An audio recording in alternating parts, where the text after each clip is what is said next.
Well, finally, we have some clarity on what's going on within the heavyweight title picture. Tom Aspinall versus Ciryl Gane has been officially announced for the 25th of October. Now, I was hoping they would do this in September.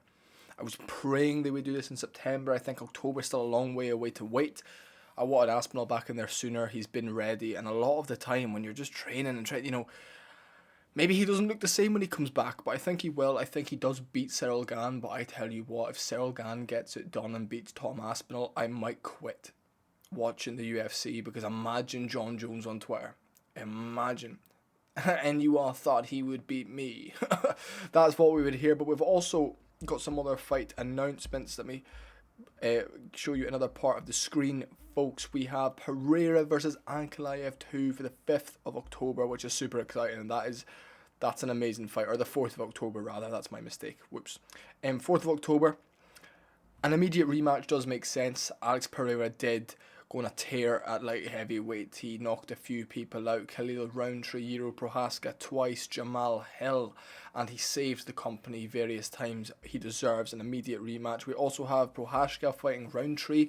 That's a great fight. I've got Prohaska beating him. We've got so much MMA news to cover in this video, and we have Morab returning against Corey Sanhagen. Now, I've got a few things I want to say about these fights, right? First of all, let's cover Aspinall and Ciryl Gane. The UFC have said this is the new era of heavyweight. Ciryl Gane has fought for the UFC belt twice and got beaten very dominantly both times. He got destroyed by Ngannou 3 rounds to 2. He got beaten in a minute by John Jones. And now Aspinall's the champ and he's getting a third shot. This fight, the division's terrible at the moment, but this fight is the one that makes the most sense just because they haven't fought each other. There's the England-France rivalry. They've been scheduled to fight. Gane's ducked Tom for a very long time. You can't duck him now when he's looking to take this fight, and Ciryl Gane doesn't deserve it. He lost his last fight, even though he got the victory. Volkov was robbed. Now Volkov is fighting Jailton Almeida, and the winner of that realistically will fight Tom next. So, at least we've got some movement. At least the division's moving. It might take a year or two for the division to grow and become good again, because the thing is, when people can't go up in the ranks because somebody's holding up a division, when the rankings can't move, they become stagnant. People become inactive, just waiting for a shot, kind of like how Ciryl Gane has. But this is happening 25th of October. It's a while away, 10, 11 weeks away, but by the time the 25th of October rolls around, we're going to be very excited for this one, and hopefully the card underneath it is good. Moving on, I've got Aspinall winning. I think it's a very dangerous fight though, but I realistically think Aspinall takes him down and finds a submission in the first round. I feel like Aspinall's jiu-jitsu threat is actually more impressive than how he is on the feet. He's a finisher. He cinches position. He's such a wet blanket. He's so heavy on top, as we've seen in his career. I don't think he's going to stand with Ciryl. I think Cyryl's very good. But if you're getting dropped and rocked by Tai Tuivasa, who's a terrible striker at heavyweight, then Aspinall will find a shot, and it will be more accurate, and he will put you away. So I don't think Ciryl Gane gets through Aspinall. Aspinall is truly the new breed of heavyweight. But moving on, 4th of October, which is sooner, we have Anklav versus Pereira 2. I've got Anklav winning again. Anklav has been active this time. He's not had an injury. He's not just coming off a weird draw. I can see Anklav beating him on the feet. Pereira just doesn't fight the same when there's the threat of that takedown, and I just thought he would go out there and disregard it, and he has the power. He knows all he has to do is land one punch. But when Stan and I were watching that fight last time, I was like, God, Pereira did do more damage, but also he didn't do enough to steal rounds, and Anklav just held him, and I think if Pereira goes out there and trying to take his head off, Anklav will just take him down again. But I do hope it's a better fight. Pereira is old, but I swear to God, imagine Tom Aspinall. This is both happening in the same month. Imagine Tom Aspinall goes out there and beats Ciryl.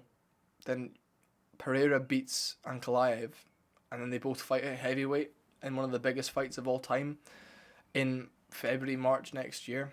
That could be insane, so I pray that happens.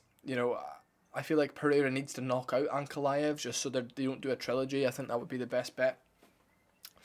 But obviously it depends how Tom and Ciryl Gane get on in their fights. Now look folks, we're moving on.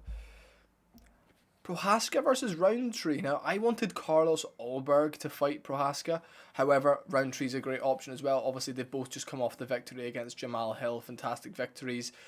I've got Prohaska. He's just better, more fluid, more random, more quirky. He just has more fun in there. I think Roundtree is good. He's solid. He's technical. He's so traditional. But Yuri is an absolute beast. He's an absolute warrior. He's an absolute samurai. He will just walk him down with reckless abandon, throwing things, moving his head more, taking kicks and giving a punch. This has huge implications on the division, because if Anklav beats Pereira, the winner of this fight will fight Anklav next. But if Pereira wins and moves up to heavyweight, these guys will be fighting for an interim belt against the next contender, which might be Carlos Ulberg. You know, we've also got Jan Blachowicz in the mix, who obviously just lost to Ulberg. I thought he won that fight. However, there's loads and loads you can do in this division. I'm excited for it. You know, it's a great fight for a main card.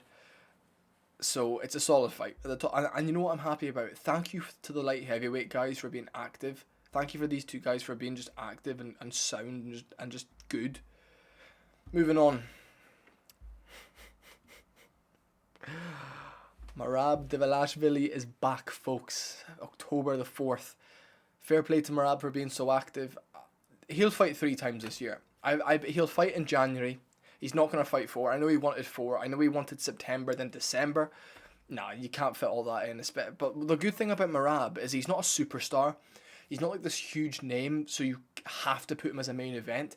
This fight is not a big fight. This is not a fucking big fight. It's literally just Sanhagen's on a 1-fight win streak. We need somebody to fight Morab at the top of this division. Get this one out the way. Then Sanhagen can take up maybe like a Rob Font sort of role and just defending his spot in the top 5. And I have a funny feeling O'Malley's going to be on this card. I think O'Malley will be put on this card October 4th. I don't know.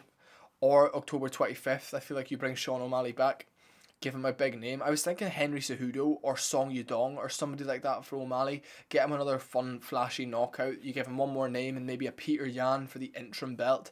And then you can see where Morab and Sanhagen are at in their careers after that. The good thing about being maybe a Bilal or a Morab or a Pantoja is you can put them in co-main events just to make cards better, and this will be a great fight to watch. If Morab does get through Sanhagen, which I believe he will with relative ease, he's the greatest bantamweight of all time, and I believe he is at the moment. Like he's untouchable at the moment, and his fight style has become more fun. His personality's become way more relatable. I really dislike Corey Sanhagen. He's a really fun fighter to watch. He's a decent guy, but like, get out of here, mate. Like it's really boring just because he's not good enough. He was battered by Yan. He got beaten by Nurmagomedov, Umar, and Corey Sanhagen. Yes, he beat Marlon Vera. He beat Song Yudong. I believe that was a doctor stoppage. His career has just been like pish. I think he's got like, I mean, I don't care about this fight. I'm very happy it's happening. More divisions moving along. I like this, but yeah. And I'm the best announcement's this. At least we now have clarity on the heavyweight division. But let me tell you something, folks. The UFC need to start pumping these big fights out. Obviously, we've got some huge fights this weekend. Not much fights this weekend have stipulations on a division, apart from Piotr Yan and Marcus McGee. Obviously, if Marcus McGee beats Piotr Yan, McGee versus Morab would be a really fun one. Marcus McGee versus Morab Dvalishvili would be super fun. Let me know your opinions and your thoughts on the whole card itself. Now, obviously we had Holloway and Poirier fight last time. I would like to see a fucking lightweight fight announcement. You know, why isn't Dariush having a quick turnaround? Maybe he's injured. Where's the Islam Makhachev fight news? Hopefully that's going to be in November in Madison Square Garden. Gives Islam more time to put on size, build himself into a weight class, get used to the cardio of the new weight class. Andy has always wanted to fight at Madison Square Garden. So Jack Della Maddalena versus Islam Makhachev, realistically, it'll be like November 14th or November 21st or something like that in Madison Square Garden, New York City. So that's my quick breakdown of these fights. It's good fights. I'm happy the division's moved along. If Tom Aspinall loses to Ciryl Gane, that would be a nightmare situation. And I wouldn't be surprised if Jones was like, fuck it, I'll just come get my belt back for fun. You know, so that's my opinion. That's my thoughts. What do you guys think? God.